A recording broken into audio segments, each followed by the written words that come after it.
Sa Pilipinas, hindi lang magagandang tanawin at masasarap na pagkain ang maipagmamalaki natin.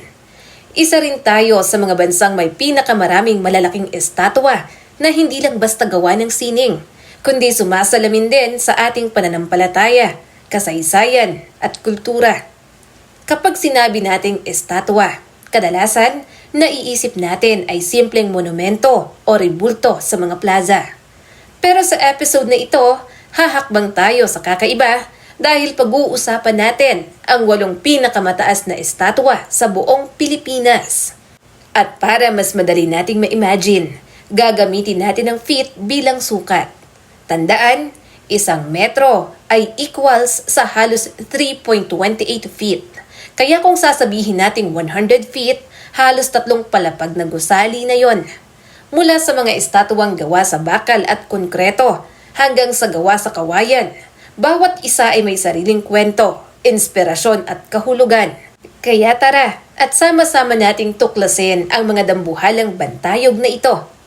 Statue of Sacred Heart of Jesus, Rojas City, Capiz. Unahin natin ang nasa ika-8 pwesto, ang Sacred Heart of Jesus statue na matatagpuan sa Rojas City, Capiz. Itinayo ito noong 2015 at may taas na 131 feet kasama ang pedestal. Kung ikukumpara, halos kasing taas na ito ng 12 palapag na gusali. Ang estatwa ay gawa sa steel at concrete at nilikha ng isang team ng 7 manggagawa na pinamunuan ni John Alaban. Makikita rito si Hesukristo na nakatayo, nakabukas ang mga kamay at nakatingin sa baba sa syudad na parabang nagbabasbas. Ayon sa isang lokal, hindi lang ito estatwa, ito ay simbolo ng pag-asa at proteksyon. Kapag nakikita nila ang dambanang ito mula sa malayo, nararamdaman nilang hindi sila nag-iisa. Bukod sa pagiging atraksyon, isa rin itong pilgrimage site. Libo-libong deboto ang dumadayo dito, lalo na tuwing Holy Week. Sa gabi, pinapailawan ito at nagiging parang gabay na bituin sa mga manlalakbay. St. Vincent Ferrer Statue, Bayambang, Pangasinan. Sa ika-7 pwesto, narito ang St. Vincent Ferrer Statue sa Bayambang, Pangasinan. May taas itong 164.7 feet, mas mataas kaysa sa Statue of Liberty mula talampakan hanggang ulo. Itinayo ito noong 2019 at kinilala ng Guinness World Records bilang pinakamataas na bamboo statue sa buong mundo. Oo, tama ang narinig ninyo. Kawayan ang pangunahing materyales nito na sinusuportahan ng matibay na steel frame. Sa labas, kawayan ang nakikita. Pero sa loob, may steel skeleton na parang buto ng tao para maging matatag ito laban sa hangin at ulan. Ayon sa isang residente, noong una, hindi nila akalaing matibay ang kawayan. Pero dahil sa kombinasyon ng modernong engineering at tradisyonal na materyales, ay naging posible ito. Bilang patron saint ng Bayambang ay itinayo ito upang ipagdiwang ang ika-400 taon ng parokya. Ngayon, isa na itong tourist spot at nagsisilbing simbolo ng pananampalataya at pagkakaisa ng buong bayan.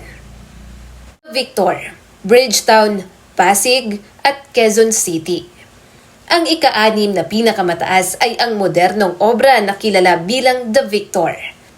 Matatagpuan ito sa Bridgetown, isang mixed-use township na hangganan ng Pasig at Quezon City. May taas itong 197 feet, gawa sa marine-grade steel at idinisenyo ng Filipino-American artist na si Jeffrey. Ang disenyo nito ay parang isang taong nakatayo, nakataas ang braso, sumisimbolo sa tagumpay ng resiliency ng Pilipino. Isa sa pinaka-nakamamangha rito ay ang projection mapping. Sa gabi, nagiging parang digital canvas ito kung saan pwedeng i-project ang iba't ibang imahe at kulay. Kaya mula malayo, para itong futuristic beacon ng modernong Maynila. Ang sabi ng isang urban visitor, para itong paalala na kahit gaano kahirap ang buhay, kaya ng Pilipino na manalo, kaya nating bumangon. Itinayo ito bilang tribute sa yumaong negosyanteng si John Gokongwei Jr. at bilang simbolo ng Global Filipino. Statue of Divine Mercy, El Salvador City, Misamis Oriental. Mula sa modernong estatwa, lipat naman tayo sa isang banal na dambana, ang Divine Mercy Statue sa El Salvador City, Misamis Oriental. May taas itong 50 feet, bagaman mas mababa kumpara sa iba, ang kahulugan at debosyon dito ay napakalalim.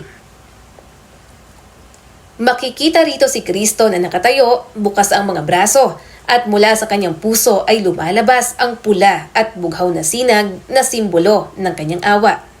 Tuwing besperas ng linggo ng Divine Mercy, libo-libong tao ang umaakyat sa dambanang ito para magdasal at magsakripisyo. Hindi lang ito estatwa kundi buong shrine complex na may chapel, gardens at retreat houses. Isang lugar para sa katahimikan at pagmumuni-muni. Samat Memorial Cross, Shrine of Valor, Bataan. Ang ika-4 sa listahan ay hindi estatwa ng tao, kundi isang dambuhalang krus, ang Mount Samat Memorial Cross sa Bataan. May taas itong 312 feet. Mas mataas pa kesa sa isang 30 palapag na gusali. Itinayo ito bilang pag-alaala sa mga bayani ng Bataan na lumaban noong World War II. Sa loob ng krus ay may elevator na umaakyat hanggang sa observation deck sa magkabilang braso ng krus. Ayon sa isang turista, noong umakyat siya sa viewing deck ay kita ang buong Bataan. Parang nararamdaman mo ang sakripisyo ng mga sundalo noon. Kasama nito ang isang memorial shrine at mga relief artworks na nilikha ng national artist na si Napoleon Abueva. Mother of all Asia, Town of Peace, Batangas City, Batangas. Sa ikatlong pwesto, narito ang pinakamataas na estatwa ng Birheng Maria sa buong mundo, ang Mother of all Asia, Tower of Peace. Matatagpuan ito sa Monte Maria, Batangas City at may taas na 322 feet. Hindi lang simpleng rebulto ito dahil may gusali sa loob. May chapel, adoration room, conference hall at observation deck. Isa itong pilgrimage site na dinarayo ng mga deboto mula sa iba't ibang bansa. Ipinapakita nito na ang pananampalatayang Kristiyano sa Pilipinas ay hindi lang basta relihiyon. Isa itong kultura at pagkakakilanlan. The tallest Jose Rizal Monument, Calamba, Laguna. Sa ikalawang pwesto, hindi natin pwedeng kaligtaan ang dambuhalang bantayog na alay para sa ating pambansang bayani, ang Jose Rizal Monument sa Calamba, Laguna. Kung ang Mother of all Asia ay sumisimbolo sa pananampalataya, ang monumentong ito naman ay sumasalamin sa ating kasaysayan at nasyonalismo. May taas ito na 423 feet na halos kasing taas ng isang 40 palapag na gusali. Matatagpuan ito sa mismong bayan ng Calamba, ang lugar kung saan ipinanganak si Rizal. Ang dambana ay itinayo upang ipagdiwang ang ika-150 kaarawan ni Dr. Jose Rizal noong 2011. Makikita rito si Rizal na nakatayo, hawak ang kanyang aklat, simbolo ng edukasyon at kaalaman na kanyang ipinaglaban. Bukod sa mismong monumento, may kalakip itong parke at museo na bukas sa publiko. Dito makikita ang mga replika ng gamit ni Rizal, mga larawan at iba pang memorabilia. Ang lugar ay hindi lamang pasyalan, kundi nagsisilbing sentro ng pag-aaral tungkol sa buhay at ideolohiya ni Rizal. Sa gabi, pinapailawan ng dambuhalang rebulto kaya't kitang-kita ito kahit mula sa malayong bahagi ng Calamba at ng mga kalapit na bayan. Para itong gabay na bituin, hindi lang sa pisikal na anyo, kundi pati na rin sa ating diwa bilang Pilipino. Ang monumentong ito ay nagsisilbing paalala na ang tunay na kalayaan ay hindi lamang nakamtan dahil sa pakikidigma, kundi pati na rin sa talino, tapang at paninindigan. At sa tuwing makikita natin ang dambana ni Rizal, para bang muli tayong pinapaalalahanan na huwag kalimutan ang kanyang mensahe. Ang kabataan, ang pag-asa ng bayan. Kung mapapansin natin, hati ang listahan.